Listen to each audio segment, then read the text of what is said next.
Welcome to Redskins Draft Central, presented by 7-Eleven. I'm Larry Michael, the third of four shows taking you right up to the start of the 2020 draft, which is coming up this Thursday, 8 o'clock. The first round Redskins, second overall. They'll be on the clock around 8:15 or so. And with me, as always, is the mouth of the South, the one and only Fred Smoot. Fred, what is your anticipation level here as draft week is finally here? I'm very excited. I'm very excited in the new direction that the Redskins are going. Everything from leadership to what's going on in the front office to what coaches are implementing right now is kind of like a no-nonsense type approach. And I'm really loving the fact that everybody at Redskin Park either played football or grew up in football. I think that's very important over there right now. So I can just feel the drilling. I can feel the anticipation. I'm excited. It is exciting. Now, folks, we're going to show you one more time here. We've got a couple more shows left, but here is a list of the Redskins draft picks as it stands right now. You never know. There could be a trade. You got that number 2 pick. Maybe we don't want to talk so much about the number 2 overall pick. We've talked about it all the time. You got no second-round pick because the Redskins did what Fred suggested they did last year. Get Montez Sweat. You were all over him, weren't you? Yeah, totally. I think he's going to be a great asset. You know, once you have a great group, you can take over the world. That's one thing about groups. Motley Crue, any group you go through, they tour and they do it together. So the one thing we have right now is Montez Sweat. You talking about adding a Chase Young to that. That's a Sweaty Young combination right there that I think is going to hunt the NFL for a very long time. Fred, what you know about Motley Crue, Fred? Now, come on. Are you a fan of the Crue? Hey, I'm a connoisseur of great music, Larry Mike. I listen to a little bit of everything. I was shocked now. Well, I bet you Girls, Girls, Girls, probably your favorite Crue song, huh? I had to do it. Nothing wrong. Yeah. So here's the rest of the Redskins picks. They obviously don't have a second. They got a third. You got 7 overall picks. And before we hear from Kyle Smith checked in earlier today. We're going to hear from Kyle today and on the final edition of the draft preview show presented by 7-Eleven. But you look at the late rounds, Fred. What are you looking for down there? How are you going to mine some gold? You got 2 in the 7th. And last year, the Redskins picked up Cole Holcomb and Jimmy Moreland at the end of the draft. Both those guys look like real good football players, made contributions last year. And for Cole Holcomb, who knows, man, with this defense. Jimmy as well. So what do you think about the late round and what you're looking for there? For the last 4 or 5 years, we've been winning in the 4th, 5th, and 6th, 7th round. And I think that's when you know you got a great front office. It's easy for me to look on film and say Chase Young can play in the NFL. But can you find those gems in the late round? And I think Cole Holcomb exceeded what people thought he was going to do. Devin White went in the top 5. Their stats are tit for tat right there. So, and then you're talking about a defense with Coach Rivera that just had Luke Kuechly defensive player of the year. They play a very similar play of the ball. And I love Moreland. I think Moreland is just going to get better, especially in this defense, especially learning from Kyle Fuller how to master playing inside. That's the key. Who's the teacher? I ain't worried about anything else. The student, tell me who's the teacher. And I think this year, especially with this coaching staff having a fresh start, picking guys that they want to go, I think they're going to go small school. I think look to the small school group of guys, and I think they're going to find a lot of talent. There are a lot of hungry talent, and that's kind of what I call a Green Bay approach, a Pittsburgh Steelers approach. They pride themselves in going find the late round blossoms. That's who make your team. That's who plays 12, 13, 14 years. That's the people that come identified with your franchise, a la Darryl Green. You know what, Fred? I want to get a comment from you before we hear from Kyle Smith on you've had some of the Redskins players who were on the roster last year no longer here. When Ron Rivera was brought on board, he said, look, we got a way we're going to do things, and that's the way we're going to do it. Pretty much, you're going to do it this way, or maybe you're not going to be part of this football team. Not talking about the guys who are no longer here, but what does it tell you about the coach and his approach as he's kind of gotten his players the way he wants? More players come in the draft. Obviously, he continues to tell us that got to be patient, got a long way to go, but everybody kind of feels good. So what does that tell you about the coach, his staff, and the front office moving forward? First of all, it tells me he has a vision for what he wants this to be. And most coaches just come in because they're talented like everybody else in Redskin Park. They come in and they just coach.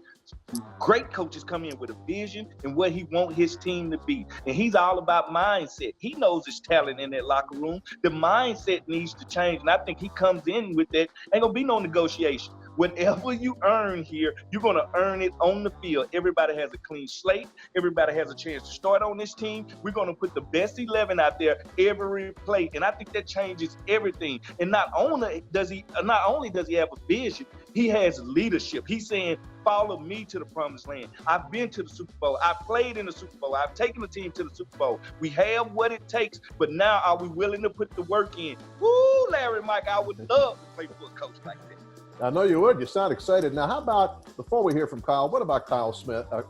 Kyle Smith, he got promoted. Obviously, he did obviously impress the coach, and I know the guy for a long time. He has started at the bottom. He's worked his way up. Yeah, he's got the pedigree, but he started as an intern for the Redskins, been there for 10 years, great talent evaluator, and you kind of touched on it. Seems to me the last couple drafts have been outstanding for this football team. A lot of good young talent here. Thoughts on Kyle Smith's job? It's all respect with Kyle Smith. Like you said, he earned it. If you've been around Redskin Park, you've seen him for the last decade. You see him go from the bottom to the top. They got to make you feel good. That's a worker's mentality. And he excels in the 4th, 5th, 6th, and 7th round with guys with worker mentality. So it mimics the GM. I think you got to have our respect for that. I think you can't cut that short. I think coach ain't cutting any corners. And when he looked at Kyle Smith, that's the type of determination he wanted to show the players. If you work hard, you will be rewarded. If you work hard, you will get all the accolades you need. And I think Kyle Smith has a bright future in this league. And I think it's some continuity here. And I think it's not shaky ground. You know, usually if you come here as a GM, you got your days numbered. You count until you get fired. I think Kyle understands I can make this a lifetime job if I do my job the right way. All right, here he is, Kyle Smith, talking about the draft just a few days away. All the hard work's done. Here's what Kyle had to say earlier. It's a virtual draft, and you know, obviously the technology, we're learning how to use it. We're getting pretty good at it, but man, the pressure is going to be on. What has been the most difficult part of trying to get the technology in order? Because this has never happened before. I've said on the air, I'm very confident this is going to work. You know, a lot of smart people putting their time and expertise into it. But what's your viewpoint on the virtual draft? Yeah, well, I mean, number one, I just want to thank, you know, Ashish and Christian, Ashish Kinra and Christian Smith. They do a tremendous job with the IT department. I don't know what the hell they're doing. To be honest with you, they've got stuff in my house. It's all set up. I've got, it looks like a NASA space station, you know, in my family room. But they've got all this stuff set up, and that's really, like, I don't really know about that. You know what I mean? So it hasn't been an adjustment for me because I'm just trusting that they know what they're doing and they set up the, you know, the equipment and, you know, just teach us how to execute it, and we'll do that, you know. But once, it doesn't matter if we're at Redskins Park, if we're on a you know, virtual video, if we're, you know, in a bunker somewhere, you know, we have our plan and we're going to execute our plan come draft day. We just got to know who to call and how to execute the picks. Come Saturday night, what would constitute a good draft for the Washington Redskins? I know you're not going to give me any details on who you're going to pick. Obviously, you got the 2nd overall pick. We know the list of picks you have. It's going to unfold before our very eyes. We're going to find out when the world finds out. But when the dust settles, what's going to constitute a good draft for you and the team? Well, it's just getting better. You know, I mean, and at the end of the day, when you have the process that we have and you add good football players at any level that have roles, defined roles, are of good character, tough things, intangibles that we look for, guys that are wired like Redskins, all those things that we're looking for on top of having the skill set. At the end of the day, all of these players that we add, they're going to have a particular skill set that we think is going to help the Washington Redskins, not only this year, but also in developmental moving forward. So that at the end of the day, we will get better at the end of this draft. We will add pieces. How many pieces we add, obviously, that, you know, there's all kind of scenarios that could happen in terms of the draft. But we're really excited to move forward. We've gotten our group of guys. We've gone through the process. We've talked to the coaches. We're just ready to roll now. You know what I mean? Yeah, under a normal scenario, we would have seen players visiting Redskins Park over the last several weeks. That has not happened under the circumstances. Have you gotten what you needed to out of these video calls? Yeah, you know, and our coaching staff, I want to thank them as well. They've done an outstanding job ever since the postseason really hit. We've utilized every resource that we have, along with everybody else in the league, and we feel confident moving forward. You know, I talked to Ron Rivera about the fact that maybe drafts might not be as frequent in this draft because of the way things are working. How's that going to work in your opinion? I mean, because there's got to be someone, obviously, if you're not together, someone's going to have to turn that pick in. Do you think we see fewer trades, I should say, because of this scenario? You know, it's a good question because we've talked about that ourselves, like wondering if will it be kind of a more, you know, laid back draft and not as aggressive, maybe more conservative with teams moving up or back. But I don't think, I think it's, you know, once that thing starts rolling and the blood starts flowing everyone, you know, for everyone, and you start having confidence in, okay, I just got off the phone, you know, I call, you know, say one team and I get off the phone, oh, that was easy. You know, it's good connection. Like, once you get a confidence that you're operating under it's not normal circumstance, but a confidence that we can do what we need to do and function fine, I think there will be trades. You know what I mean? How many, I don't know. But I thought the same thing you did. I thought, like, because I'm a little bit, you know, at first I was a little bit worried, like, well, shoot, what if, you know, this happens or that happens and all these things that you can't account for. But, you know, you just trust in the people that set everything up, and you trust the league and their process. And I think after a little bit, I think you could see some teams loosening up and start making some trades. You know, Fred, the fact that there were no pro days, the fact that there were no personal visits, they do the visits on the phone, just like me and you talking right now. So I think that sure helps. But what about a player who decided, I'm not going to run at the combine, I'm going to run at my pro day, and the pro day doesn't happen? What's the impact? It's hard to say. Now you have to actually lean on the film, which I'm a big fan of. Let me see you play football. I don't care about how many times you bench press. As you recall, I only did it one time, and I outplayed everybody in my draft class. So at the end of the day, I think you have to focus on the things you can and you cannot control. Some guys, it helped them not running at their pro day because they weren't going to run what the team expected them. So now they can only lean on the film and say, is this guy a football player? Does this guy fit me? And I think this is going to change drafts going forward. I think guys are going to start to lean more on the film than they have in the past instead of looking at the numbers, seeing who's a workout warrior. Look at the guys that excel in this league. They're late round draft picks. You telling me all of these guys, they're specialists in picking guys, but they constantly miss on the first round, and they constantly let guys slide to the 4th, 5th, and 6th round. I think it's going to help some guys, but it also going to hurt some guys that could have went higher. It's going to actually set up the offensive line and the defensive linemen to go in the 1st and 2nd round. They are the safe picks for every team in the 1st round. Fred, if you had to, how many reps could you get done now? None, because nobody's paying me to do them, Larry. not 225. Now, if I go to the gym over here and start lifting, I'm just doing it to show off a little bit, Larry. I got you. Take your shirt off. Yeah, tank top. Yeah, I know how you do. I know how you work. Hey, we're going to go over some positions we haven't gotten to yet. Tight end, safety. I know you got some picks to click at safety, but first, these reminders.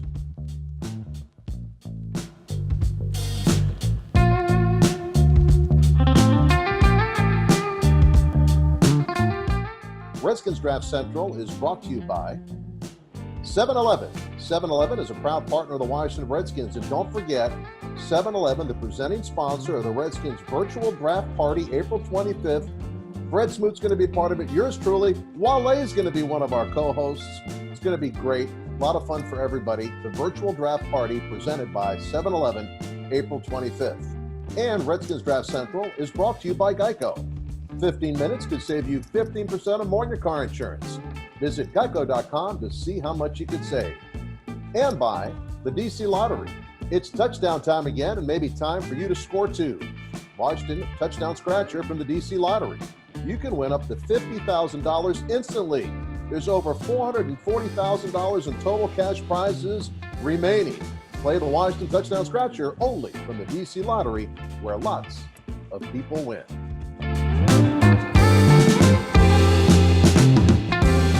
Larry Michael, Fred Smoot, Redskins Draft Central, presented by our good friends at 7-Eleven. And we thank them for the support. Fred, we've been going down this thing position by position. And you mentioned a safety the other day to us. So might as well talk about safeties. Here's what we're looking at. Maybe the top 10, again, the unofficial list of safeties. But Fred, you know better than me. Where's some of the value there?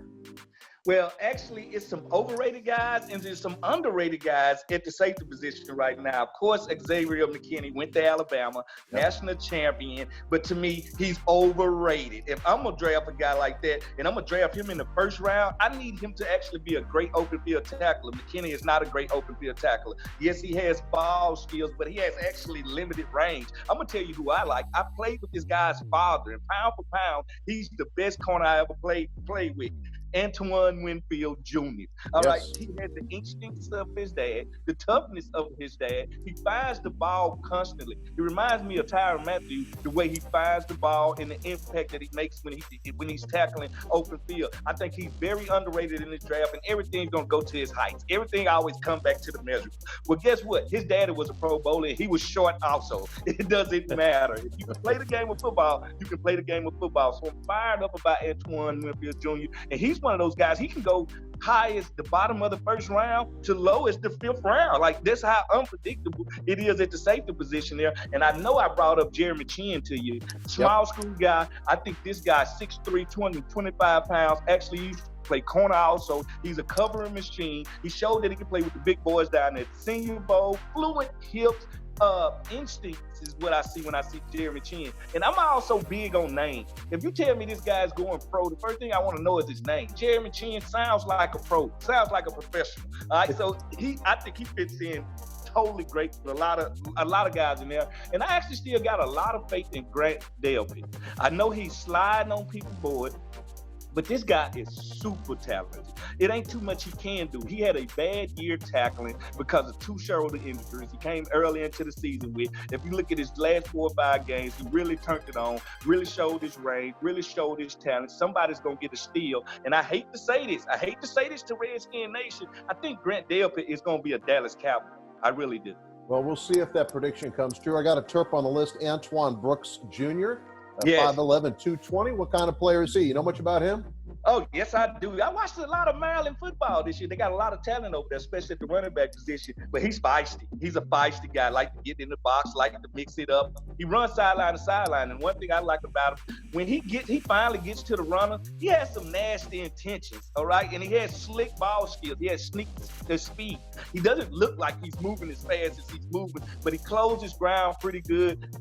Mild instinctively. I don't ever see him lost in space, but I also want to see him get to some plays a little earlier. But he's a guy that you can really get a steal with in the 5th, 6th, or 7th round in this draft, which this is a totally deep draft. You're going to get a lot of players out doing this draft. Yeah, and safety is a position that could be a position of need and depth. The Redskins got Sean Davis, obviously, as a free agent. You've got Landon Collins. You got a couple other guys there, but you never know. Now let's shift gears, because tight end's a position that we've been talking about for over a year now, Fred. You had, obviously, Jordan Reed. Didn't get a chance to play last year, and he has moved on. You got Vernon Davis, the Terp, who's just been such a warrior, and he has retired. We will see him on the Hollywood stage pretty soon. As soon as the movies are back, you're going to see Vernon Davis on the big screen, flexing those arms and showing off those abs like me and you. But tight end, you got a couple good tight ends, but the way it looks, the way it would appear, not the deepest of drafts for tight end. So you're going to get one, you better get one early. Well, when they say it's a deep tight end draft, it usually be a regular tight end draft. And when they say there's no players, you usually find players. And by the way, shout out to Jordan Reed. I hope he picks his career up. And it hurts me as a Redskin because he's like that fine porcelain you sit on the shelf. You can't let the kids play with it, but all you can do is stare at it and see how mystifying it is. But I think there's some steals in this draft when you really look at it. I love this guy because he's built like one of my ex-teammates at the Vikings. Delvin Asia from UCLA. He's never going to win a bodybuilding contest, okay? He takes his shirt off. It looks like he's a kegger. It looks like he drinks everything. But, boy, can he run? And, boy, can he catch the ball in space. And that's what we got to look to have. We got to look to have one of those guys that get yak. If you can't get yours out to catch as a tight end in this league today, you can't really play tight end. The catch and foul tight end is gone out of this league. You have to be able to run. I think Devin is one of those guys. Not only can he catch and run, he can actually break a lot of tackles, which I love. And, of course, I don't understand why Thaddeus Moss is so low on a lot of people's team. Maybe he's not the fastest guy. You know how many catches he dropped? as many as a dead man, Larry Michaels. That's how many he dropped. He doesn't drop balls. Son of Randy Moss. His daddy taught him how to concentrate, catch balls, follow through. You know he's a champion. He's played championship football. They play one of the hardest schedules of any college team in history. I think he can also add to the run block. That's what you got to have with a tight end also. If the tight end cannot run block, he totally undresses you. And when I say undresses you, when you comes out as an offense, and I can't run to your side as a tight end, the defense knows to automatically pinch to the other side. So I'm looking for a dual tight end. I like Hunter Bryant also. He's a guy from Florida International. I mean, Harrison Bryant, my fault. And I like Hunter Bryant, but I'm talking about Harrison now from Florida Atlanta. I think Harrison can get down the field. He can attack the middle of the field. I think that makes him different. Everybody's high on Cole Kmet. I don't know what he's going to be. I see he's one of those guys. He's just good at a little bit of everything. He does nothing great. Yeah, a lot of Notre Dame tight ends. I guess kind of the prototypical, like a Kyle Rudolph type of tight end. Big, strong, can catch the ball a little bit, but he's at the top of the list. Fred, before we sign off this edition of Redskins Draft Preview presented by 7-Eleven, take us back to your draft week experience. How did you feel? Well, I mean, things were different then, obviously. Yeah. It wasn't a virtual draft like it's going to be now. Yeah. How pumped were you? How'd you get the news you've been drafted by the Redskins? And what was that week like for you? Crazy emotional week. It's an emotional roller coaster. Think about this. Dreaming about some 18, 17 years of your life, you just dream. You watch football every day. You dream to play with those guys. And now your chance is coming and the week starts. And you know at the end of this week, I'm going to be drafted by some team. You don't know what team it's going to be. And you really don't care. You just want to hear your name called. So me, myself, I was ecstatic. You know, my mom was with me at that time, me, her, and my grandmama. And, you know, it's always great to be with the people that you used to talk about the dream with, because they can feel your emotion. They feel what's going on inside of you right now. So once that dream comes true and you pick up that phone, and I remember talking to Dan, and he was like, "You ready to be a Redskin?" You know me, all of my life I've been ready to be a Redskin. What are you saying? So once you get that call and you actually talk to them and they say, "We're going to pick you with the next pick," I think that's when the emotion finally hit. That's when it's the river of tears. River of tears. And it's crying from emotion. It's crying for all the work you put in, the things you want to do for your family, everything, the dynamic change. I think it's just one of those weekends where everybody get caught up in the fairy tale. Everybody likes to see people's dreams come true. But if they seen you put in this work and they grow with you, the longest running reality show in the world is pro sports. They watch us grow from 15, 14, 16. So when they see us turn 21 and get drafted, they have been on this ride with us. So it ain't just about you, it's about everybody. So it was my Mississippi State family, my Jackson, Mississippi family. It was everybody taking that ride with me. So it's emotional, Larry. I'm about to cry now. Oh, man, you got me all pumped up. I'm a little sappy myself. Well done, Fred. Great way to wrap up this edition of Redskins Draft Preview presented by 7-Eleven. One more show to go. Thanks for watching.